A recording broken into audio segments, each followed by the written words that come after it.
Ok, allez, on démarre. Donc aujourd'hui, l'idée, c'est de vous présenter l'édition 2026 du CES qui va se dérouler donc à partir du 4 janvier l'an prochain. Donc ça peut paraître lointain, mais en même temps, on n'est plus qu'à 6 mois, donc ça va aller très très vite. Et ce qui était important pour moi de dire à titre introductif, c'est l'énorme chance que la région des Hauts-de-France nous donne de pouvoir participer à cet événement. On le renouvelle chaque année et à chaque fois, c'est un vrai succès pour les startups sur deux thématiques. Déjà, la première, en termes de business, c'est vrai que le fait d'avoir un tampon CES sur votre activité, c'est quelque chose de beaucoup plus valorisant en tant que tel, puisque je veux dire, c'est quand même la référence mondiale en matière de tech. Et puis un deuxième aspect, il y en a même un troisième en fait. Le deuxième aspect, c'est que quand vous allez là-bas, même si vous êtes là pour faire du business, créer du contact, faire de la relation presse, il y a un intérêt qui est important autour de la découverte de cet écosystème, qui est un écosystème en tant que tel. Il y a des réflexes qui sont très différents et vous êtes en capacité de voir ce qui se passe concrètement dans le monde en matière de tech. Donc la partie inspirationnelle, elle est très forte. Moi, j'ai découvert l'an dernier tout ce qui pouvait exister autour des animaux de compagnie. Et il y avait un énorme corner qui était présent sur les animaux de compagnie et tout ce qui se fait aujourd'hui en matière d'outils connectés pour les litières pour chiens, pour chats, la capacité de donner à manger aux animaux, les surveiller, etc. Et bon, vous avez à chaque fois des grosses surprises. Et puis ça vous permet aussi de voir ce qui se passe dans le monde corporate. Donc bonjour. Samsung, etc., qui arrive avec ces nouveautés et vous voyez en fait en termes de hardware ce qui peut se développer. Pour l'esprit 2026, c'est un peu un constat général qu'on a eu. Si on va au CES, c'est déjà d'y aller d'un point de vue collectif. Il ne faut pas imaginer un moment que vous allez passer seul, reclus dans un écosystème, vous allez être noyé dans le truc. On est tous ensemble, on est au même hôtel. Le pouvoir de la communauté, c'est aussi la partie side event. Vous avez le CES en tant que tel, mais vous avez beaucoup de side events qui vous permettent d'avoir accès à des keynotes qui sont juste incroyables et qui sont inspirantes en tant que telles, mais c'est aussi la partie rencontre. Donc question collectif, il y a une partie aussi, souvent on nous dit oui mais moi aujourd'hui mon pouvoir il est sur le territoire français, éventuellement l'Europe, il n'est pas sur le monde. En fait ce qu'il faut intégrer, c'est qu'au CES vous avez le monde entier qui est présent et vous avez des personnes qui arrivent à créer des liens avec des VC, des fonds, des corpos, des futurs clients qu'ils n'arrivent jamais à trouver quand ils sont positionnés en France. Et même à Vivatech. Hein. Donc on a beau dire aussi à Vivatech, c'est un peu l'événement international par excellence. C'est vraiment très différent. Les gens y vont et ils y vont aussi pour se rencontrer et c'est toute la planète qui se rencontre. D'un point de vue carbone, c'est clair que c'est un peu compliqué quand on veut faire des économies carbone, mais en même temps, ça vous évite des allers-retours permanents pour aller chercher du client. Donc vraiment, la partie communautaire, elle est extrêmement forte.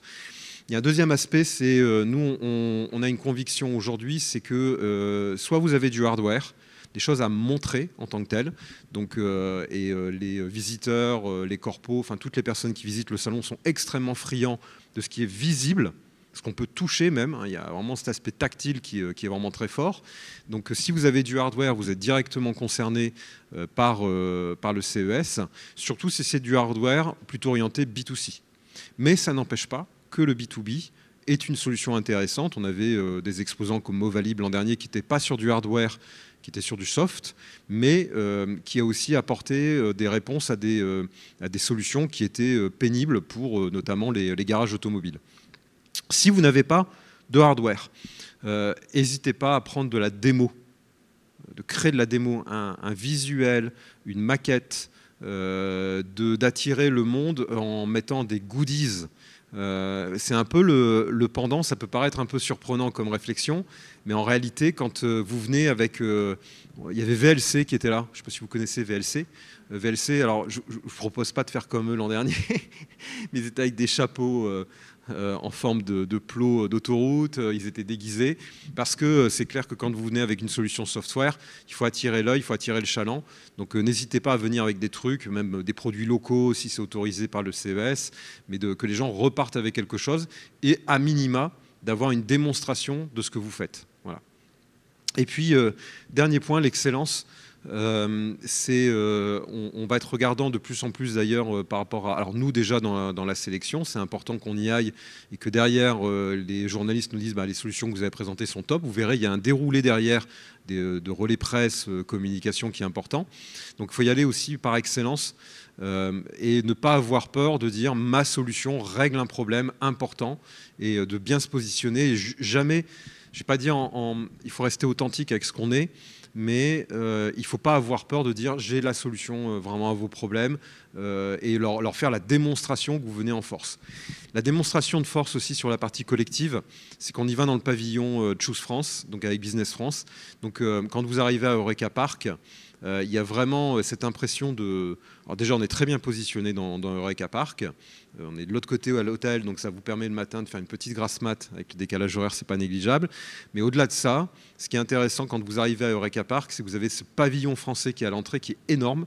Et donc, vous avez énormément de visiteurs qui viennent pour voir les solutions françaises. En termes de visibilité, c'est particulièrement fort.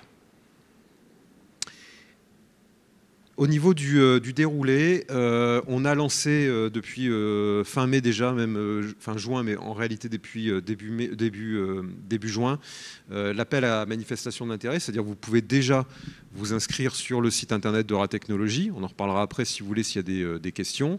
On a lancé aussi un appel à candidature pour le marché coaching, c'est-à-dire l'accompagnement dont vous bénéficierez avant le CES, pendant le CES, pour apprendre à pitcher en anglais, comment on fait pour communiquer avec les Américains.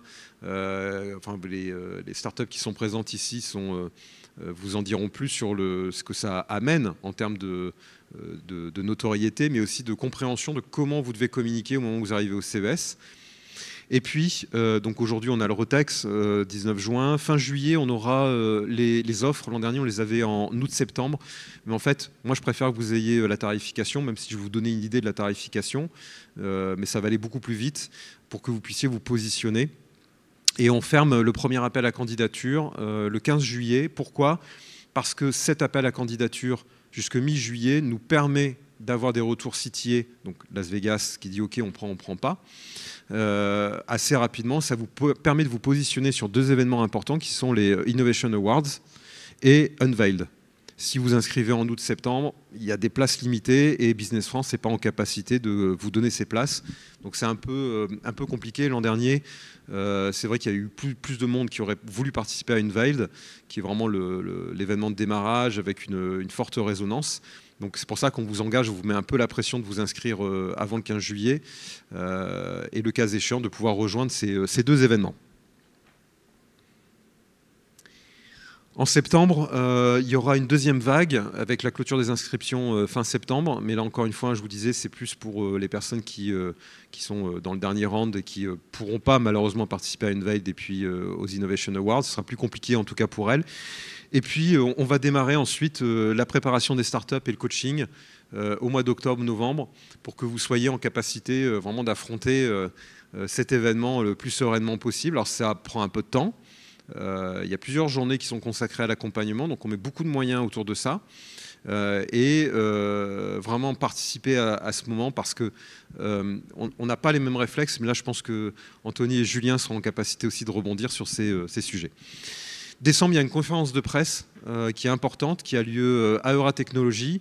Et cette conférence de presse, elle a pour objectif déjà d'envoyer le signal fort de qui la région des Hauts-de-France envoie au CES de Las Vegas. Donc déjà, vous avez un relais de communication qui est important, qui se fait au niveau national, mais aussi au niveau international, puisque tout le monde regarde ce qui se passe pour les délégations qui se retrouvent au CES de Las Vegas. Donc c'est déjà le premier point d'accès à la communauté des journalistes. Okay ? Et puis ensuite, on part pour Las Vegas, tous ensemble. Il y a une marge de manœuvre sur les dates de départ, dates de retour, etc. Si vous voulez arriver un petit peu avant pour vous préparer psychologiquement ou aller faire un tour ailleurs, ça peut s'organiser. Et si vous voulez partir plus tard, pareil pour des questions business et même perso, profitez-en pour faire un peu de tourisme, ça peut marcher. Moi, je vous invite quand même à... Hello. Je vous invite à regarder quand même cette perspective de rester un peu plus avant ou après, déjà pour ne pas être complètement jet-lagué pendant le CES. Il y a des grands moments de solitude, on va dire, quand on erre dans les rues de Vegas, quand on a du jet-lag. C'est assez éprouvant, mais c'est une expérience qui est magnifique, même en termes de communauté. Donc vraiment, si vous voulez partir avant et puis vous sentir un peu plus à l'aise pour affronter, tant mieux. Si vous devez passer par la Silicon Valley pour d'autres raisons, voir des clients à Los Angeles, pareil, ça peut s'organiser. Donc on peut faire d'une pierre deux coups. Il y a un kit de communication, mais vérifiez sur les réseaux sociaux, vous avez pas mal d'éléments qui sont aujourd'hui transmis par Euratechnologies. Alors c'est une démarche qui n'est pas seulement destinée c'est pas seulement une démarche qui est destinée à Euratechnologies. Si vous avez des entreprises autour de vous qui sont dans ce contexte d'innovation et qui veulent aller à Las Vegas, vous pouvez aussi les solliciter et les inviter à s'inscrire. Donc voilà, n'hésitez pas, c'est tous les parcs de la région qui sont concernés. Je crois qu'il y a une réaction de la part de Karine. Karine, tu voulais intervenir, mais je pense qu'on ne t'entendra pas directement, donc vas-y. Allô Karine? Ah, un petit problème de son, pourtant, sinon on verra par rapport au chat ou en fin de séquence.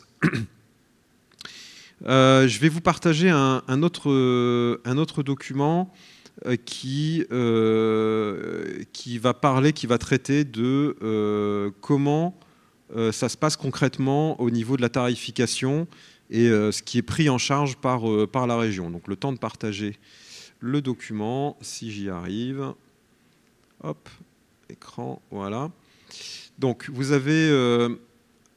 il y a beaucoup d'interlocuteurs dans l'organisation du CES. Vous avez... c'est marrant parce que je crois que c'est pas arrêter le partage. Je vais arrêter le partage et je vais arrêter la présentation. Hop. Fin du diapo. Et on va passer donc à la partie organisationnelle.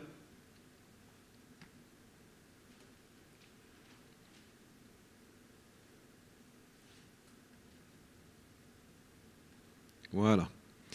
Donc sur la partie organisationnelle, vous avez plusieurs intervenants. Vous avez évidemment Euratechnologies, les autres incubateurs qui viennent chercher des startups pour pouvoir bénéficier de cet accompagnement.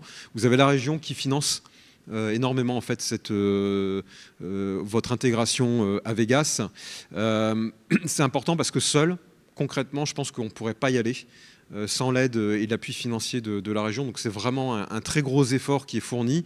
Il n'y a pas beaucoup de délégations régionales qui bénéficient de ce type d'accompagnement. Donc voyez-le comme vraiment un privilège. On a discuté avec d'autres régions. Ces dispositifs n'existent pas. Parfois c'est à titre privé, avec des mécènes, avec des entreprises qui peuvent aider les startups. Parfois les régions mettent de l'argent, voire les communautés, les agglomérations. Mais c'est quand même assez rare, même très rare, qu'une région participe à autant dans le bénéfice d'aller au CES. L'autre point, donc on est en relation avec Business France qui organise en fait la réservation des stands. Il y a une offre en fait qui est organisée par Business France, donc je vais vous montrer. Il y a un autre intervenant qui est l'agence de voyage qui va vous accompagner, donc encore un intervenant supplémentaire, et l'agence de coaching qui va elle vous accompagner, je vous ai tout à l'heure, pour mieux appréhender le CES. Je vais vous communiquer, je vais vous montrer les tarifs qui sont indicatifs par rapport à l'an dernier. Donc vous avez, ça c'est l'offre qui est organisée par Business France. Donc vous avez des stations de travail, c'est des stations assez simples, mais en général ce qui est pris, en fait c'est le stand de 8 mètres carrés, qui est donc dans l'Eureka Park. Je vous disais, c'est vraiment l'entrée du CES. Il y a 3 grands halls, c'est gigantesque, c'est grand comme une ville. Même imaginer des bâtiments couverts aussi grands dans le monde, je pense qu'à part en Chine, on n'en trouve pas. Vous avez donc la mise en avant qui est faite dans le catalogue.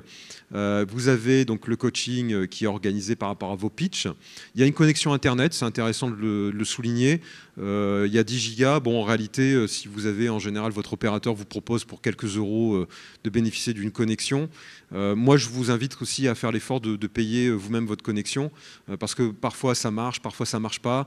Ça dépend des opérateurs. Donc, moi, je vous invite à avoir 2 opérateurs pour pouvoir être sûr de pouvoir vous connecter et pas vous dissocier même du business parce que ça continue chez vous pendant ce temps-là.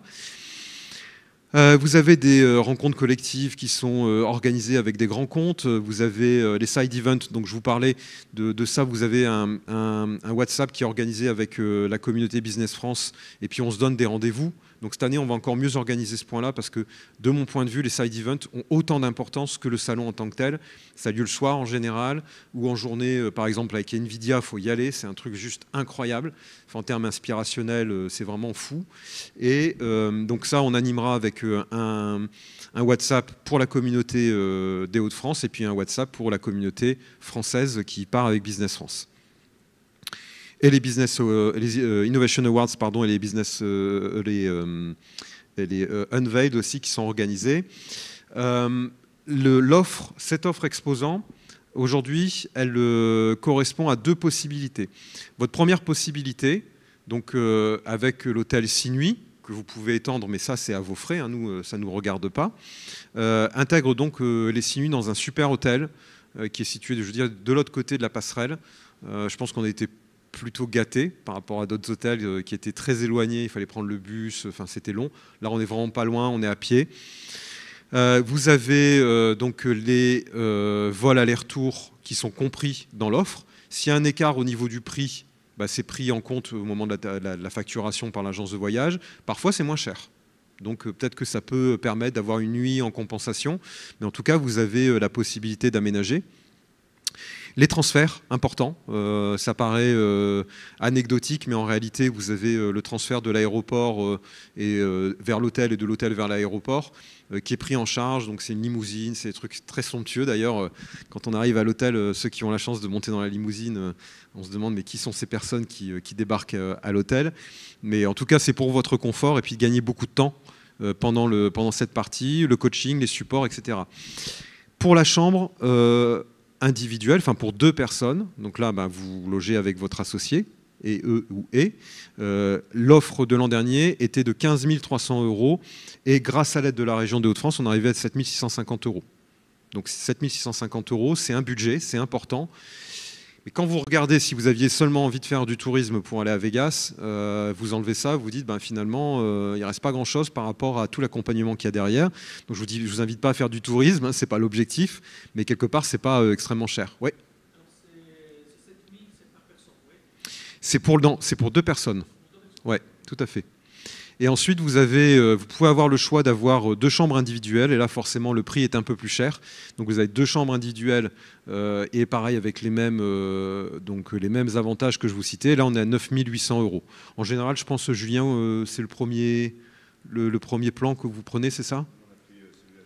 Celui à 7 650. Anthony, toi, c'était à...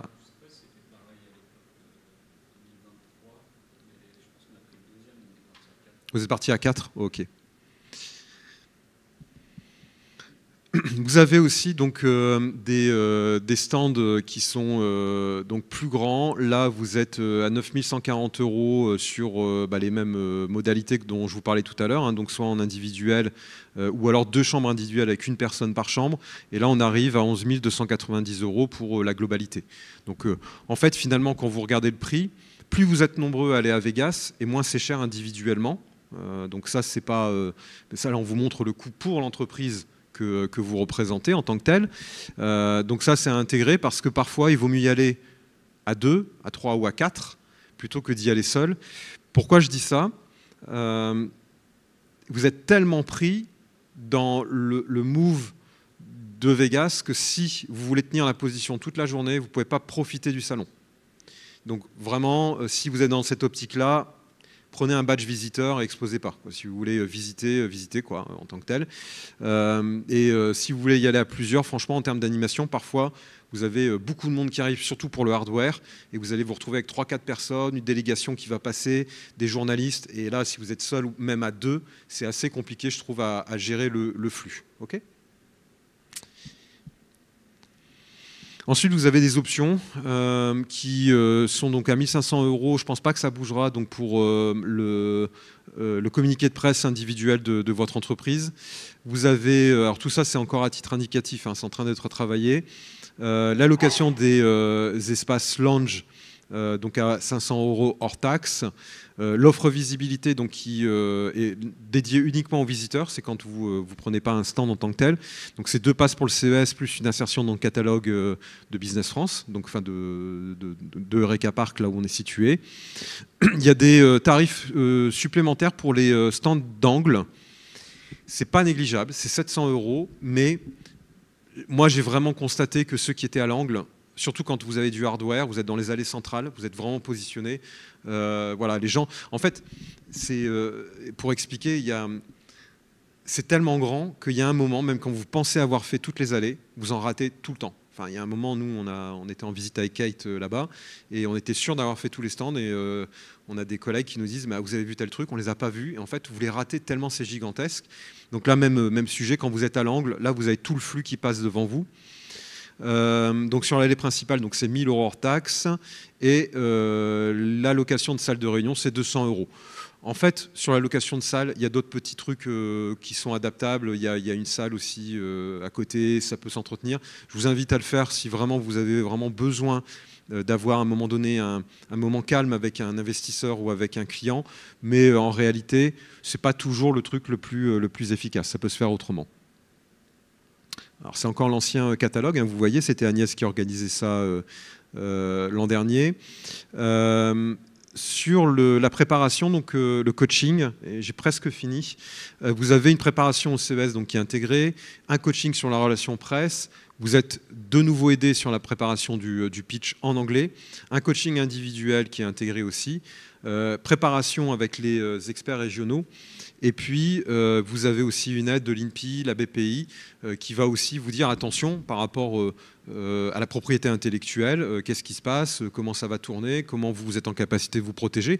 Donc on regarde aussi cet aspect-là par rapport à l'innovation, de ne pas se faire piquer l'innovation et comment elle est défendable, c'est important.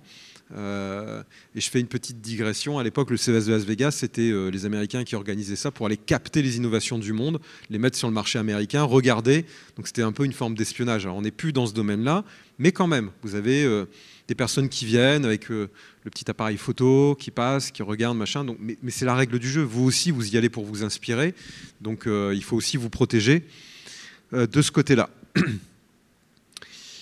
Alors, donc ça, je passe rapidement sur ce qu'on attend. Alors, globalement, nous, on va vous accompagner. Il y a toute la prise en charge de la logistique. Honnêtement, il n'y a pas grand-chose à faire. Les startups, par contre, qui participent, vous allez devoir nous fournir des KPI. On a besoin de savoir, comme c'est une opération qui est financée par la région, on a besoin de savoir quel est le retour sur investissement pour vous. Est-ce que vous avez signé des contrats ? Est-ce que vous avez eu des interviews? Donc on a besoin de cette transparence quand même pour pouvoir savoir comment ça s'est passé. Il y a aussi des restitutions sous format de Rotex. Très rapidement après le CES, il y a un Rotex qui a lieu à la région. Il y en a un deuxième qui a lieu à Euratechnologie, plus pour rentrer dans le détail des innovations qu'on a vues là-bas. Donc Rotex par rapport à vous, ce qui s'est passé devant les élus. Alors, intéressant, hein, vous avez les élus de la région qui sont devant vous. Donc c'est le bon moment aussi pour vous faire connaître et puis engager des deals. Et vous avez donc un Rotex qu'on fait à Euratechnologie, mais là plutôt à travers les innovations qu'on a détectées. Il faut mentionner le soutien de la région des Hauts-de-France et d'Euratechnologie ou de votre incubateur de référence lorsque vous êtes au CES. Pourquoi? Alors c'est pas de l'ego, hein, c'est pas du merci, c'est parce que derrière nous, quand vous nous taguez sur les réseaux sociaux, on peut retransférer, rerouter, et ça vous redonne aussi derrière une visibilité plus importante. Donc nous, on va faire des trucs, vous commentez, vous taguez, vous faites ce que vous voulez, mais en tout cas, ça vous permet aussi, vous, de vous positionner. Quand vous publiez, le fait de mettre les mentions de vos incubateurs d'Euratechnologie et de la région des Hauts-de-France, ça vous permet aussi d'avoir une meilleure visibilité. Alors, les démarches. La manifestation d'intérêt, donc c'est en cours. Il y a vraiment maintenant urgence, notamment pour la partie Innovation Awards et puis Unveiled. C'est sur notre site internet, donc vous l'avez dans DataHub, je vous l'ai transféré par mail. Enfin, je pense que vous avez eu plein de canaux, y compris Slack, pour pouvoir vous connecter. Par contre, il faut le faire avant l'inscription au niveau du CTA. Ça, nous, on doit d'abord avoir de collecter en fait vos inscriptions, et ensuite seulement, il va falloir compléter votre fiche sur le CTA et remplir ce formulaire d'inscription, et c'est eux qui vont valider ou pas valider votre candidature. Donc tout n'est pas acquis à ce stade-là.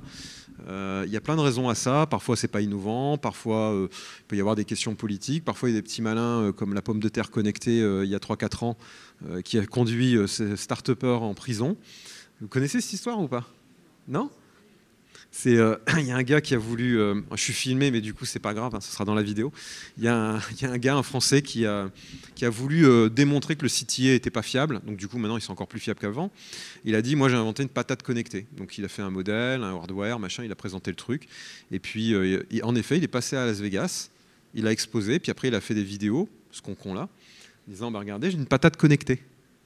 Et il s'est fait attraper par le CTA, la police, parce qu'en fait, il avait contourné le système, il avait menti sur l'innovation qu'il présentait.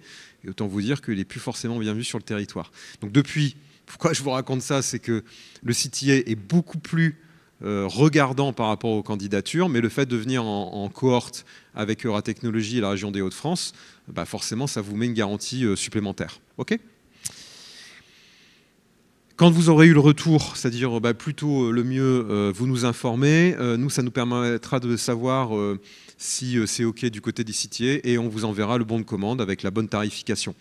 Je fais un petit rétro-pédalage sur la partie tarification. Les prix que je vous ai affichés, c'est à peu près les mêmes pour l'année qui vient. Ça va un peu augmenter. Las Vegas a augmenté ses prix. J'ai pris la décision aussi de faire des vols directs cette fois-ci, de ne plus avoir d'escale à Dallas ou Londres, etc. Parce que les délais de latence étaient un peu importants, sans compter potentiellement les pertes de vos produits. Il faut mieux avoir des valises qui partent d'un point A à un point B, et ça coûtera 100 € de plus. Donc je me dis, pour 100 balles de plus, on ne va pas non plus complètement arrêter ce principe-là. Donc globalement, par rapport à ce que je vous ai montré, il peut y avoir entre 10 et 30% d'augmentation par rapport à l'an dernier. Ça dépend de plein de trucs. Le prix du kérosène, donc là on est un peu dans le grand flou. Le taux du dollar, là par contre c'est plutôt en notre faveur. Et puis aussi de notre capacité à négocier, et là c'est plutôt aussi en notre faveur aujourd'hui. Je pense qu'on aura des prix intéressants. Mais voilà, en fait vous avez ce package. De toute façon, la région aide considérablement pour votre expédition à Las Vegas.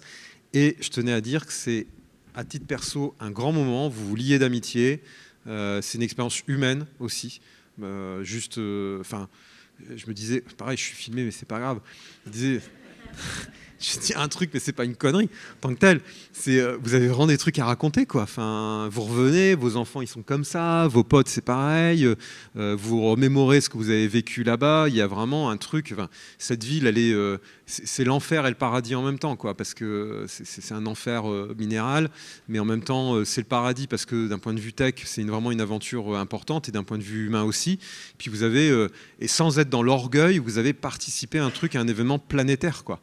Enfin, voilà, c'était un peu ma conclusion de cet événement. Et ils ont de la bonne bière malgré tout chez les Américains, donc on en a profité. J'ai du coup passé la parole à nos deux intervenants. Donc en fait, pour vous présenter rapidement, vous avez donc Julien Incart qui est responsable de Vimo, qui a participé sur l'édition de l'an dernier, donc 2025. Et puis vous avez Anthony Bittard qui est sur de hardware avec Piano LED, qui est intervenu donc en 2023 et qui a envie de revenir au CES de Las Vegas. Voilà. Et donc moi, la première question, je vais la poser à Julien. On est à 6 mois maintenant de la fin du CES. Qu'est-ce que tu as eu comme retombée et qu'est-ce que tu as appris lors du CES? Merci Mathieu. Bonne question, parce qu'effectivement donc le CES, voilà, c'est le show, etc. On essaie de collecter un maximum de leads, et puis après c'est qu'est-ce qu'il en reste quelques semaines, voire quelques mois après. Nous, de manière très concrète, on est sur 3 choses qui sont en cours. On a un développement de partenariat au Mexique avec une société qui est intégrateur de logiciels. Donc nous, on fait un logiciel de traçabilité des commandes. Et donc, c'est des contacts qu'on a initiés là-bas avec eux. On a une opportunité qui est en cours avec Etam, parce que pour la petite histoire, donc moi je connaissais le patron d'Etam pour avoir bossé pour une autre boîte, et en fait on s'est revu sur le salon du CES.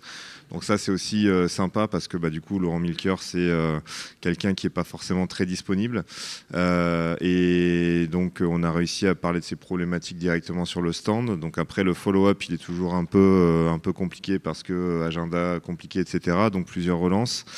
On a aussi une opportunité avec un partenaire canadien, sur lequel là par rapport à des agendas on est encore sur la partie fixage des premiers rendez-vous. Et on a un relais d'une société américaine qui est établie en France, qui est plus un industriel, sur lequel en fait on a réussi à communiquer désormais avec les équipes françaises, mais toujours sur la mise en place d'un premier rendez-vous aussi. Donc on est au total, je pense qu'on a collecté à peu près une vingtaine d'opportunités. En lead, ce qu'on va dire vraiment chaud, on en avait 6-7, et d'actions concrètes, là il nous en reste 3-4. On est sur des cycles de vente qui sont relativement longs, ça c'est propre à notre entreprise aussi, hein. On est dans le logiciel, dans la supply chain, donc c'est un secteur qui est assez complexe à appréhender. Mais voilà un petit peu ce qui reste d'un point de vue purement comptable ou opportunité. Et après, il y a beaucoup d'autres choses à côté sur le fait de pouvoir communiquer sur le fait d'avoir été au CES. Ça, c'est plutôt de l'indirect. Mais par exemple, donc là, nous, on a répondu à l'AMI, au niveau de la DGE, sur les sociétés innovantes en France en supply chain. On a fait partie des 75 sélectionnés, ce qui m'a permis d'être à Bercy la semaine dernière. Et quand j'ai croisé Anne-Marie Hydrac, qui est l'ancienne ministre, qui est désormais en charge de France Logistique, j'ai pu dire, voilà, nous on est les premiers sur le marché français à prédire les retards de commande, et on a présenté notre innovation au CES. Et là on voit que dans ses yeux ça fait « Ah ouais, d'accord ». Donc il y a aussi ces petits messages que vous pouvez faire passer aussi, surtout quand vous avez besoin de démontrer que votre technologie elle est un petit peu innovante, et ça vous donne vraiment, je pense, une carte en plus, et ça on va essayer de capitaliser là-dessus aussi dans les communications, sur lesquelles on pourrait renforcer encore, même après coup, un petit peu tout ça, et jouer sur le fait qu'il y a pas mal de contacts. Il y a aussi des choses qui sont indirectes, mais on en parlera peut-être après. Merci Julien. Donc toi c'est 6 mois de retour d'expérience, et puis pour Anthony maintenant on est à 2 ans. Moi j'avais bien aimé en fait quand on t'était revenu de Vegas, tu avais les étoiles dans les yeux, comme tous ceux qui reviennent, et tu m'as dit je sens encore l'effet de Vegas X mois après. Est-ce que 2 ans après tu ressens encore cet engouement, et pourquoi tu as envie de venir? Alors déjà, je pense que c'est important de présenter mon projet, mon entreprise. Piano LED, en quelques mots simples, chez Piano LED, on a créé une bande LED en fait, pour apprendre le piano par guidage lumineux. On est arrivé sur un marché qui était vierge, il faut le dire. Il n'y avait aucune solution qui a été proposée à l'époque. Le produit, je dirais la première version du produit est sortie en septembre 2022, et donc en janvier 2023, donc 4 mois après, j'avais fait le choix de présenter la solution au CES de Las Vegas. Donc il faut bien se mettre en tête que le produit n'était pas forcément terminé, il n'était pas fini, mais c'est pas pour autant qu'il n'y avait rien à présenter en stand. Donc on y allait en fait avec, je dirais, un prototype, et même au niveau de l'équipe n'était pas structurée. Donc ce que j'ai fait, c'est que j'ai demandé à mes 2 grands frères de m'accompagner. Ils n'ont rien à voir en fait avec la boîte, mais on avait ce lien familial. Je pense qu'il y a aussi été sympa du côté des Américains. Ils ont bien aimé cette histoire un peu familiale. Et donc on a présenté une solution qu'on n'était pas, je pense, en mesure de vendre à grande échelle dans des grands volumes, mais ça nous a permis premièrement de poser une vraie empreinte sur ce marché assez nouveau de l'apprentissage du piano par une technologie hardware. Hardware plus software. Après, donc, sur ce qui m'avait motivé à l'époque, c'était bien sûr pouvoir présenter à très grande échelle au final la solution, avoir une présence, nous on nous avait beaucoup parlé d'une présence médiatique sur place, ce qui s'est avéré complètement vrai en fait. Pour les petites expériences pour vous partager, nous on a eu M6 qui était passé sur le stand, donc, et qui nous avait présenté dans le JT dans le 1945, qui avait fait un petit sujet sur nous. Enfin, ça, à l'époque, pour nous, c'était énorme. On venait de sortir la solution. J'étais encore en plein dans le développement. Ça a fait un gros boom. Je ne dirais pas que j'étais prêt industriellement. Je n'ai pas subi ce boom, à avoir ce boom.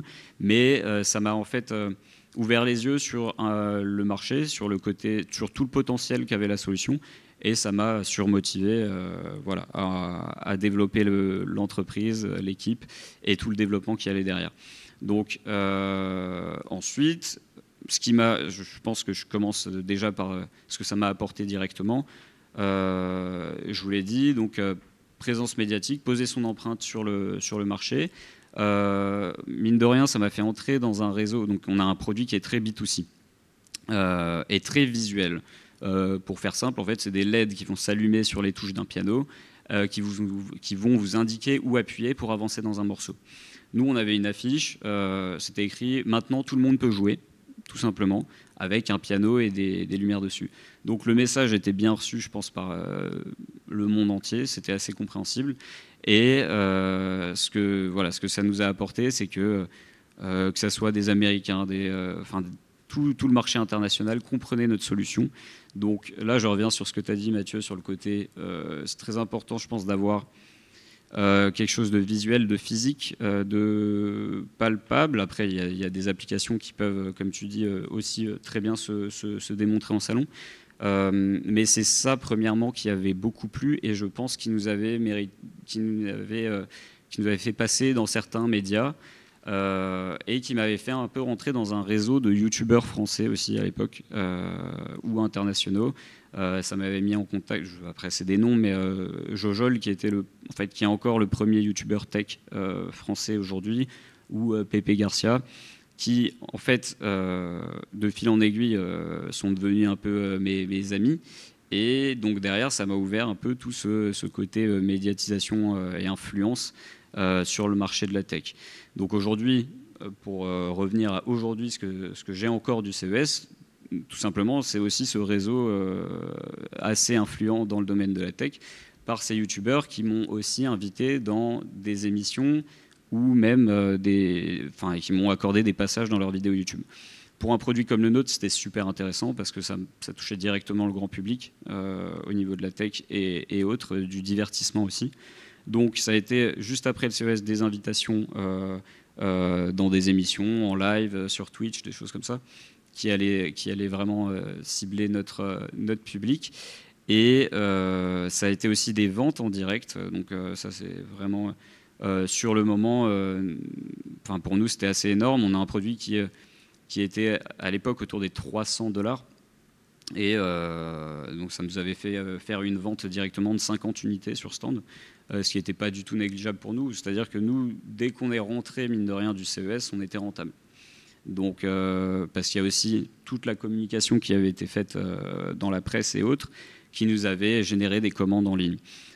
Ça, c'est un autre conseil que je pourrais donner. Je pense que c'est le côté être présent en ligne. Si jamais on a un produit B2C qu'on sait vendre, bien travailler son site e-commerce et bien l'internationaliser avant de se pointer au CES, vérifier que tous les termes anglais, même pourquoi pas prendre un traducteur pour vérifier son site e-commerce et vérifier que toutes les commandes aussi peuvent passer avec les cartes bancaires américaines, des choses comme ça.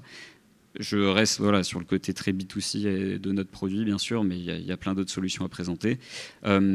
Pour revenir vite fait, pour pas trop prendre le temps de parole non plus, sur aujourd'hui ce qu'il en reste, je dirais que c'est en fait, ça c'est pas calculable, je dirais, mais déjà une motivation. En fait, passer le CES, moi j'ai complètement pris conscience du potentiel qu'avait la solution que j'essayais de vendre, parce que ça m'a clairement fait valider un marché. Directement, j'ai vu que même par la réaction des gens sur le stand, je me suis dit qu'il y avait clairement un truc à creuser. Donc ça, clairement, c'est pas négligeable, le côté vraiment motivation. Derrière aussi, je dirais qu'on s'est fait connaître avant des concurrents. Donc, en fait, c'est assez basique. Nous, ça fait 4 ans que je suis sur le projet. Bien sûr qu'au bout de 2 ans, je dirais, on nous a vus et on a essayé de copier la solution, que ça soit en France ou à l'international. Mais ce qui est bien, c'est que mine de rien, le CES nous avait donné un bon référencement aussi, que ce soit sur Internet, même dans la presse, avec notre présence médiatique. Et on a quelques articles en fait qui sont gages de notoriété, qui se sont écrits dans les Échos, dans le Parisien, enfin des médias vraiment qui vont valider votre marque et qui vont les valider avant de potentiels concurrents. Donc ça vous fait aussi, si vous avez vraiment une innovation, c'est très intéressant de poser son empreinte avant les autres. Et donc ça, bien sûr, on le garde encore aujourd'hui comme avantage. C'est-à-dire que, bien sûr, on a de l'avance dans notre développement, mais aussi dans notre présence médiatique, dans la presse. Et voilà, je dirais qu'aujourd'hui, c'est ces aspects influence, parce que nous, on a un produit qui dépend beaucoup du marketing aussi, il faut qu'on sache le vendre, qui nous ont donné une notoriété et qui, encore aujourd'hui, en fait... on joue dessus, c'est-à-dire qu'à chaque année de CES, même si on n'y va pas, en janvier, nous on fait de la communication autour du CES, on dit qu'on y est déjà allé. Les gens peut-être croient qu'on y est allé sur le mois de janvier en question, mais même si on y est allé 2 ans avant, on peut rejouer dessus chaque année. Et ça, c'est très intéressant. Et juste pour la petite anecdote, après je te redonne le micro, pour dire à quel point on a joué dessus, nous on avait, en fait, au CES, j'ai été filmé en train de faire un pitch de ma solution, où je la présente assez simplement. C'était Léo de France qui avait filmé. Je la présente physiquement, je présente en quelques mots, donc en 1 minute 30, ma solution. On a monté cette vidéo, on l'a présentée en format vertical et carré, et aussi paysage pour YouTube. Et on a mis de l'ADS dessus, donc en ligne. Et c'est la vidéo qui a le plus explosé dans nos ads. Encore aujourd'hui, j'arrive toujours pas à faire une pub qui a plus d'impact sur mon business. Donc ça montre aussi que le cachet CES, le cachet Choose France sont très importants et sont vraiment gages de notoriété, même aux yeux du grand public. C'est un salon qui, mine de rien, est connu de tous, quoi. Merci Anthony. Il y avait ce qui m'avait marqué dans ton retour, je disais tout à l'heure, c'est qu'il ne faut rien lâcher avant, ni pendant, mais aussi après, parce que les retombées, elles ne sont pas forcément au moment auquel on les attend le plus. Le fait d'annoncer, le teasing sur le départ au CES, c'est déjà une forme d'engagement, de communication. Le fait d'y être, il y a tout l'environnement dont on a parlé tout à l'heure. Et surtout, tu me disais, il ne faut rien lâcher après. Et relancer, et surtout pas attendre que les gens viennent. On a des contacts qui se créent, et puis d'utiliser le logo du CES pour continuer. Julien, moi j'avais une question aussi par rapport à ce que tu conseilles, parce que c'est encore frais dans ton esprit. En termes de préparation, quand tu pars à Vegas, c'est quoi le truc à avoir en tête que toi tu as réalisé et qui t'a aidé aussi à être plus efficace grâce au coaching? C'est quoi les conseils que tu peux donner à ceux qui veulent partir? Merci. Alors donc dans le contexte, nous, on était censé faire une mise en production avec un client au mois de janvier qu'on a pris, donc on a pris le décalage début décembre. Donc on a rejoint l'aventure au CES très tardivement, on va dire. Donc du coup, il y a une préparation qui a été un peu accélérée sur la fin de l'année. Grosso modo, alors j'essaie de repenser un petit peu à tout ça, mais les fêtes de fin d'année, évitez de faire un trop gros 31 parce que vous allez enchaîner sur un rythme qui est quand même assez costaud par la suite. Donc ça, c'est pour l'aspect physique, vraiment essayer de vous préparer à enchaîner des journées qui sont quand même assez intenses, parce que on parlait des events le soir, mais donc faut bien imaginer que vous êtes sur un stand toute la journée, debout, à enchaîner des conversations avec plein d'interlocuteurs différents, avec un bruit qui est permanent. Vegas, c'est un bruit qui est quand même permanent, que ce soit sur le salon, en dehors, parce que vous avez le bruit des machines, vous êtes dans une ville qui ne dort jamais. Et donc il y a une petite prépa un petit peu, je dirais, physique, hein, ça c'est juste pour l'aparté. Après pour le reste, nous on a fait une préparation donc déjà sur le message, parce qu'on était on est toujours une solution logicielle. Donc par rapport à Pianolet par exemple, donc nous on n'a rien à montrer hormis nos écrans, et donc là la réflexion c'est qu'est-ce que je mets comme flyers, etc. Et nous on s'était un petit peu limité à des flyers pour pouvoir communiquer, laisser une petite empreinte auprès des clients. À refaire, on prendrait peut-être un petit peu, comme tu disais, des goodies ou des bonbons. On s'est aussi posé la question du poids par rapport aux valises, mais il y a pas mal de systèmes en place, sur place, pour que vous puissiez transférer du matériel. Donc ça, c'est des options aussi qu'il faut regarder. Sur la préparation, donc on a vite fait un choix finalement de prendre un espace pour des raisons budgétaires qui est le plus petit. À refaire, on prendrait un espace plus grand. Pourquoi ? Parce que finalement, quand on a un petit espace comme ça, les gens passent vite et il faut vraiment bien préparer, je dirais, le message principal que vous allez adresser.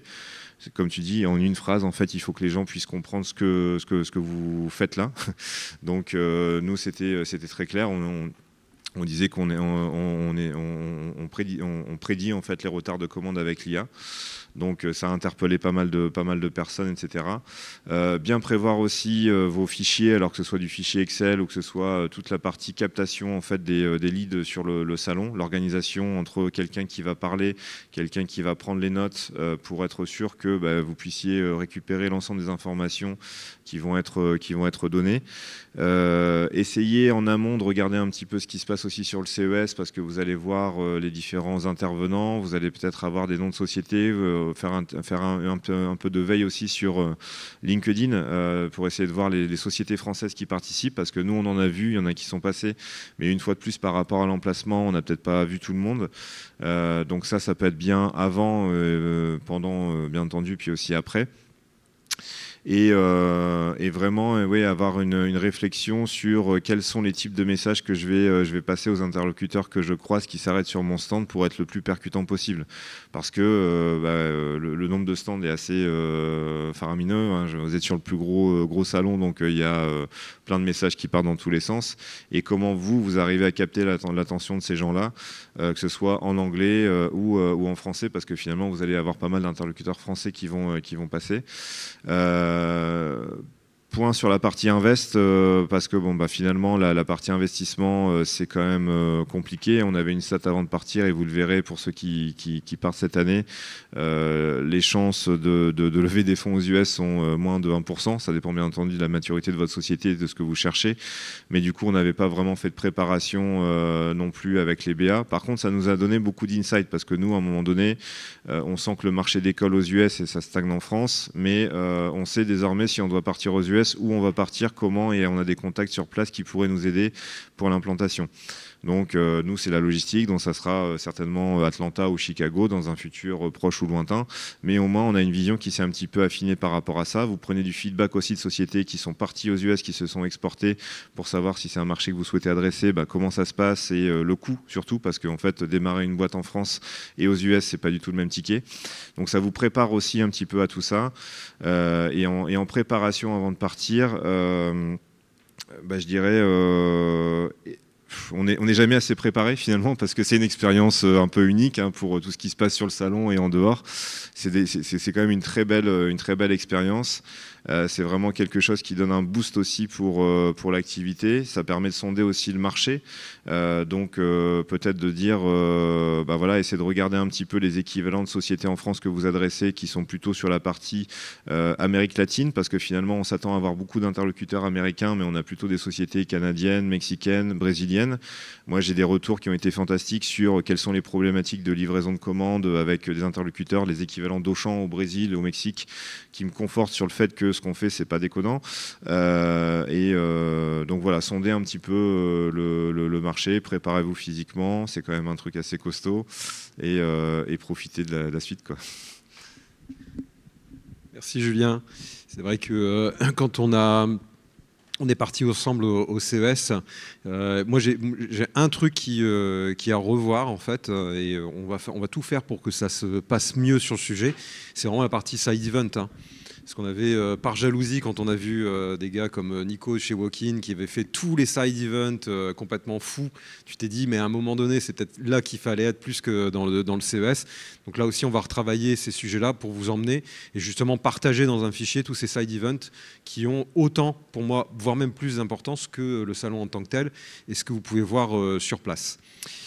Je propose qu'on passe à la partie questions-réponses. Merci pour nos intervenants et puis pour avoir répondu présent. Vous n'avez pas du tout hésité. Je veux dire, à un moment, on se dit vous voulez communiquer, enfin expliquer. Il y a eu tout de suite oui, bien sûr, avec plaisir. Est-ce que vous avez des questions sur l'organisation ou en fait même sur comment ça se passe sur place? Ouais.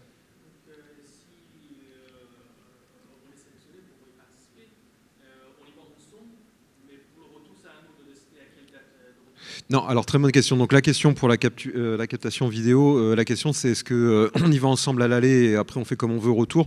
Dans les deux cas, il y a des dates qui sont communiquées par rapport au tarif. Donc c'est comme si vous partez du principe que c'est tous ensemble, telle date à l'aller. En général, alors je vais vous donner les dates. Le CES démarre le 6, c'est un mardi. D'accord. Nous, dans tous les cas, ce qu'on vous propose, c'est un départ qui vous permet d'arriver, départ le vendredi, on arrive le samedi. Nous, en tout cas, au niveau des équipes, on arrive avant. Je pense que pour vous, c'est à peu près pareil, ça doit être départ samedi pour arriver dimanche. Comme ça, moi, vous avez 2 jours, parce qu'il y a la question de l'installation du lundi, lieu de lundi soir aussi. Donc, de toute façon, ce qui vous est proposé, c'est ça. Et le retour, c'est un retour juste après la clôture du CES. C'est le vendredi, donc vendredi soir, il y a une énorme fête. Et donc vous repartez le lendemain pour dormir dans l'avion. En gros, c'est ça. Après, ce qui peut être aménageable, c'est de partir plus tôt ou de revenir plus tard, mais ça, c'est vous qui voyez. Mais par contre, s'il y a un écart de prix, là, par contre, l'agence de voyage est assez souple et vous dit c'est plus ou moins cher. Il y a les petits déj à payer en plus ou des nuits supplémentaires où vous vous organisez seul, mais en tout cas, on est assez souple. Oui. Concernant les appels de fonds, si on est amené à être sélectionné, ça se paye en une fois, en 2 fois. Ok, donc la question c'est les appels de fonds, comment ça fonctionne? Alors quand on va connaître la tarification normale, enfin définitive pour 2026, on va vous envoyer un bon de commande. Là, on va changer un peu le principe par rapport aux autres années, c'est que ce sera 50% à la commande et 50% avant le départ, donc au mois de janvier, au moment où vous partez. Donc on a cette facilité de paiement, ça veut dire que sur les 4 mois qui glissent, vous avez deux paiements qui vont être organisés. Mais symboliquement, il faut qu'il y ait un engagement derrière parce que nous, on a aussi les avances de fonds. Donc, c'est assez compliqué. On paye avant. Hein. BFR. D'autres questions? Autre question concernant les stands en eux-mêmes. Pour l'habillage du stand, c'est compris dans le kit. Il y a une perso qu'on peut mettre sur les stands. Est-ce qu'il y a des éléments qu'on peut rajouter éventuellement sur le Alors, il y a une marge de manœuvre. La question, c'est est-ce qu'on peut habiller les stands soi-même, etc. Qu'est-ce qui est possible de faire? Il y a plein de choses qu'on ne peut pas faire. Par exemple, ramener des grands écrans, des kakémonos. Voilà. L'habillage, il est quand même très nomenclaturé. Donc, pour qu'il y ait une forme d'uniformité au moment venu. Toi, comment tu avais fait? Tiens, d'ailleurs, pour habiller, tu avais rajouté des choses? Nous, pour l'habillage, on était passé par une société qui fait partie d'une des personnes de l'organisation, de Business France, qui nous a demandé de bien respecter effectivement un format. Donc nous, pour le petit stand, mais c'est la même chose pour un stand plus conséquent. Et donc du coup, on a dû communiquer avec notre partenaire qui est graphiste chez nous pour être sûr quand même d'avoir les bons formats. Ça a nécessité quelques petits échanges, donc c'est un peu de préparation aussi par rapport à ça. Et après, pour le matériel, je ne sais pas si tu avais des choses. Non, nous, on avait le stand de 8 mètres carrés, c'est ça? Donc avec le gros carré à designer par soi-même. Mais ça montre, enfin nous, on n'avait pas non plus de mobilier à rajouter ou quoi que ce soit. Je pense que ils vous font comme ça insister sur déjà l'importance du message à écrire, l'importance de l'image de fond, que ça soit tout de suite très percutant. Et en fait, ça vous fait aussi mettre votre produit en avant. Donc, si jamais on a du hardware ou même une solution digitale, il y a moins de fioritures autour ou quoi que ce soit, et on est direct dans le vif du sujet. Donc, je pense pas que ce soit une mauvaise chose, mine de rien, de ne pas avoir de surplus de mobilier ou quoi que ce soit. Nous, pour la petite histoire, on avait, donc, je sais pas si on l'a vu sur les photos, on avait donc l'encadré derrière. Devant, il y a la petite table haute. Nous, on avait posé notre piano dessus avec notre produit, notre dispositif, du côté des passants. et comme ça, ils pouvaient tester la solution directement. Donc, si on a un produit, je pense que c'est une bonne idée de le mettre directement aux yeux des gens. Ouais, voilà. Là, typiquement, on avait posé notre piano sur cette table-là, avec le dispositif, et derrière, on avait l'image de fond, et c'est tout. Et forcément, des chaises pour qu'on puisse s'asseoir parfois, mais c'est fourni avec, quoi. Je reviens sur un point, je voyais le commentaire de Karine, effectivement, sur la partie préparation, le fait de bien préparer ses démos, d'avoir des démos qui sont offline aussi, pour pouvoir présenter des choses, parce que du coup, même si c'est le plus grand salon de la tech, il y a aussi parfois des problématiques de connexion Wi-Fi. Et pour la partie opérateur mobile, t'en parlais la dernière fois, moi Agnieszka, avant qu'elle parte, m'avait conseillé de passer chez Free, parce que Free a un forfait aussi pour les US. Donc du coup, c'est l'opérateur qui est le mieux adapté en fait pour le marché américain. Donc ça, c'est plutôt pas mal. Oui. D'autres questions ?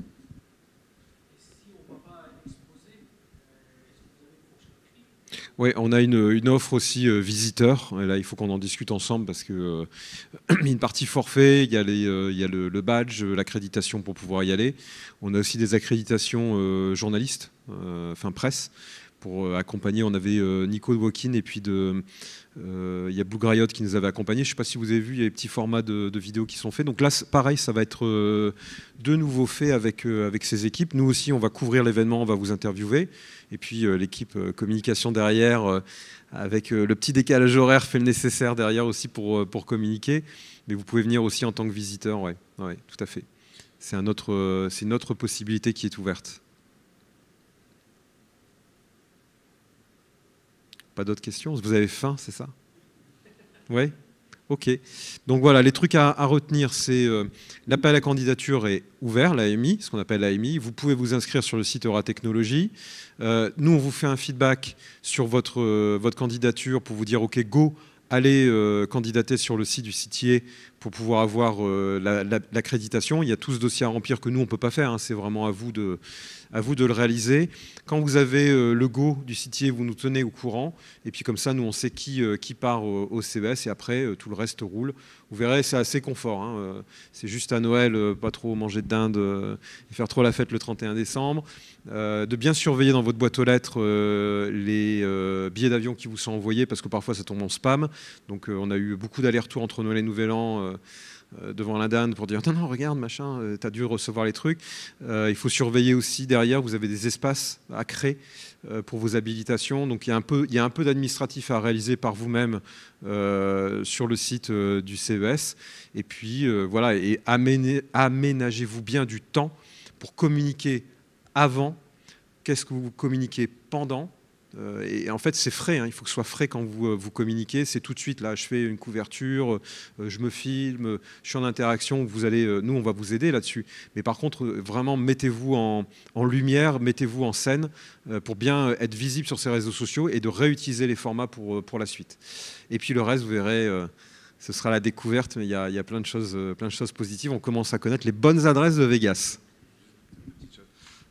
Oui, je pensais à deux petites choses. Il y a aussi la possibilité de faire, si vous êtes expert dans un domaine, une intervention donc auprès de Business France. Donc vous pouvez prendre un slot où vous avez le passage en plus, puisque généralement Business France, on est bien positionné. Donc vous avez la possibilité de faire une présentation sur une thématique bien précise. Il faut communiquer les informations auprès de Business France un peu en amont. Nous, on l'a fait, effectivement. Je pense à ça par rapport au relais de communication. Et la photo a super bien fonctionné parce que du coup, on parle sur un sujet d'expertise en supply chain dans le plus grand salon du monde. Donc c'est aussi une occasion un petit peu de renforcer l'aspect communication par rapport à ça. Et aussi un dernier point qui pour le coup est très concret, au-delà de la vente directe, il y a aussi la relation qu'on peut trouver avec les autres startups qui font partie de l'écosystème. Et nous, on vient d'intégrer donc dans notre solution un composant qui est plus pour la partie conformité IA, une société qu'on a découverte là-bas, Etikei, qui est une société basée à Strasbourg. On a commencé les échanges dans l'avion et puis après on a continué, j'ai vu leur démo et puis finalement on vient de conclure avec eux là il y a 2 semaines. Donc c'est aussi l'écosystème aussi. N'hésitez pas à regarder un petit peu les sociétés qui font partie du voyage et puis ça peut provoquer de belles rencontres. Voilà, donc vous l'aurez compris, hein, c'est une démarche de la région des Hauts-de-France. C'est un financement particulièrement important qui permet au plus grand nombre d'y participer. N'hésitez pas, si vous avez des boîtes, des amis qui ont des structures récentes, qui sont dans l'innovation et qui sont domiciliés dans les Hauts-de-France. Voilà, c'est ouvert à tous, enfin à tous, sous réserve d'être validé par le CTA. Mais voilà, il faut y aller vraiment communiquer auprès des personnes de votre écosystème, implanter en région, ça vaut vraiment la peine. Et encore un grand merci à la région des Hauts-de-France. Et ben, je vous souhaite un bon appétit. À bientôt.